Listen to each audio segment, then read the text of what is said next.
अस्सलाम वालेकुम।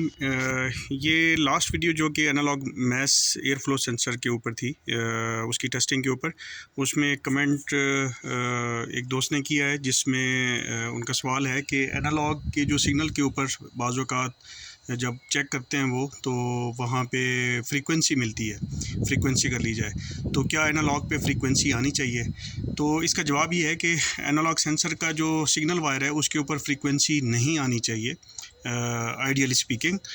हाउएवर ये फ्रीक्वेंसी थोड़ी लो फ्रीक्वेंसी जो तकरीबन 100-150 और कभी स्पाइक भी आ जाती है 1000, 1200, 2000 तक की, ये आ जाती होती है। और ये सेंसर नहीं जनरेट कर रहा होता वो फ्रीक्वेंसी, ये बेसिकली सेंसर की जो वायर है वो पिक करती है ये फ्रीक्वेंसी। जो इग्निशन कॉइल और जो केबलिंग इंजन की हैं वहाँ पे जो कोई फ्रीक्वेंसी जिसमें ऑन ऑफ चल रहा हो, जिस तरह से इग्निशन कॉइल के अंदर सिग्नल आ रहा होता है प्राइमरी में, और प्राइमरी कोलैप्स करती है मैग्नेटिक फील्ड, और तो उससे सेकेंडरी पिक करती है, तो उसी सेकेंडरी के साथ साथ कुछ वोल्टेज, कुछ फ्रीक्वेंसी ये सिग्नल वायर भी पिक कर लेती है। तो ये वो होते हैं। और जब आप इसका चेक ये कि आप फूंक मारेंगे सेंसर के अंदर तो फ्रीक्वेंसी उस हिसाब से नहीं करेगी और ये स्टेबल भी नहीं रहेगी। तो हम इसी चीज़ को देखते हैं। अभी मैंने सिर्फ स्विच ऑन किया हुआ है और इसके साथ मैं देखता हूँ कि कोई फ्रीक्वेंसी आ रही है खाली स्विच ऑन पे कि नहीं आ रही। ये एनालॉग सेंसर है जिसका मैंने पहले जिक्र किया है पिछली वीडियो के अंदर।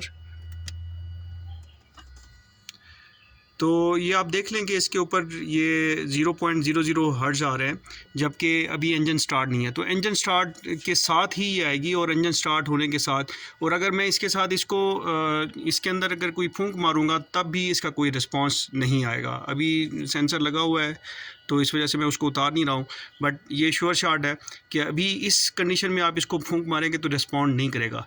जो डिजिटल सेंसर होगा इस सूरत में कुछ ना कुछ फ्रीक्वेंसी दिखा रहा होगा जब इंजन स्टार्ट नहीं है, और अब बस सेंसर जब आप उतार के उसको फूंक मारेंगे तो वो रिस्पॉन्ड करेगा और फ्रीक्वेंसी आपकी जो हर्ट्ज़ में है, ये हर्ट्ज़ में फ्रीक्वेंसी बढ़ेगी। इसी के साथ ही हम इंजन स्टार्ट करके देखते हैं कि ये फ्रीक्वेंसी पिक करता है कि नहीं करता। जनरली करते हैं। बहुत सारी जो अभी नई गाड़ियाँ आ रही हैं उनमें वायर इस किस्म की दी जाती है, सेंसर की पोजीशनिंग इस किस्म की जाती है कि वो सिग्नल को एस्केप करता है। फिर एनालॉग जो सेंसर होते हैं वो फ्रीक्वेंसी पिक नहीं करते, उसके लिए उन्होंने काफ़ी सारे मेजर्स लिए होते हैं, जिसमें एक शील्डिंग वाला कॉन्सेप्ट भी है। कुछ और कॉन्सेप्ट है जिसमें जो सिग्नल वायर है उसके ऊपर बायस वोल्टेज रखे जाते हैं ताकि आपका जो इसी तरह की इग्निशन कॉइल या इस तरह से कोई और जो इंडक्टर्स लगे होते हैं सर्किट्स के अंदर, उनकी वजह से किसी किस्म की इंटरफेरेंस सिग्नल के अंदर ना हो। ये गाड़ी हमने स्टार्ट कर ली है और आप देख सकते हैं कि ये वही सेंसर है एनालॉग, जो कि टोयोटा का 2201010। ये एनालॉग सेंसर है और ये आपको एक फ्रीक्वेंसी दे रहा है, और ये फ्रीक्वेंसी स्टेबल नहीं रहेगी। आप इसको देखते रहें, ऑब्जर्व करते रहेंगे 100 से लेके कहाँ से कहाँ तक जाती रहेगी। और जब आप थ्रॉटल वेरी करेंगे तो ये इसी रिजीम में रहेगी, लेकिन कुछ स्पाइक्स आएंगी।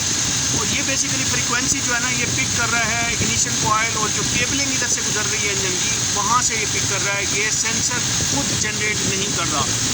दूसरी चीज़, ये फ्रीक्वेंसी जनरेट कैसे होती है वो हम डिजिटल मैस एयर फ्लो के अंदर डिस्कस करेंगे कि ये किस तरीके से काम करता है। फॉर्मल लेक्चर में भी कवर करेंगे और जो नेक्स्ट हम वीडियो करने जा रहे हैं इंशाल्लाह उसके अंदर भी कवर करेंगे।